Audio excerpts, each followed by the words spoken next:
in this installment of For the Children, we're talking about absentee fathers. And joining us to talk more about this is licensed professional counselor Drew Hayes at the Westgate Center. So I want to thank you so much for coming on. Thanks for having me. And this is a very sensitive topic for a lot of families that are out there right now. You have single moms who are raising their children without the dads. But how can this impact the child? Well, and as you say, it's a very big problem. About 40% of homes, 40% of children have a home without their father in it. So it's a very big problem in our society in general. And it's a very wide-ranging issue, and it covers a lot of different things.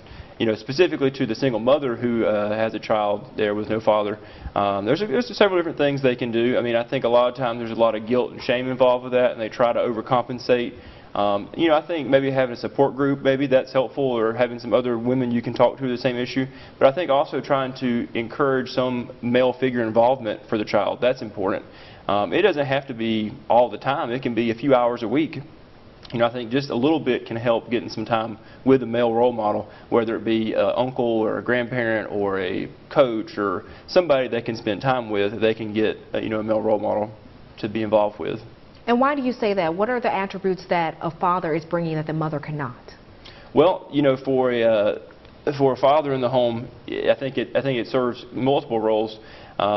You know, for a son, it helps him to have male traits they need to learn to be able to become, you know, assertive and be able to, you know, become a man as he grows up. And then for a girl, it also is very helpful because it helps her to know what to look for as she grows older and as she starts to seek out relationships with males. So, you know, for females, it's very difficult to look for a good male, a good, you know, boyfriend or future husband if they haven't really been around a positive male role model.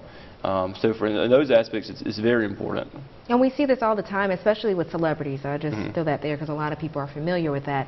And they say, well, the reason I'm this way is because my dad wasn't here. I mean, this affects them all throughout their life. So you would recommend getting a male figure in their life as early as possible. Well, yeah, I mean, you know, when it comes to statistics about it, it's very alarming. I mean, even down to infant mortality rate is higher when the male is not in the home. It's almost two times higher for a child with no male. And then also when a male is there for a premature child, they have a higher growth, you know, you gain weight more, they do better on developmental tests. So even down to an infant stage, they do better when the male's there, when there's both parents in the home.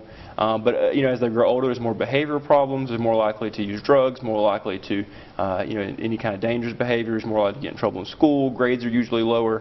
So it affects them continuously from infant on up. Wow. Well, I want to thank you so much for coming on here and to share that information, because that's a topic a lot of people don't want to touch. So definitely appreciate that.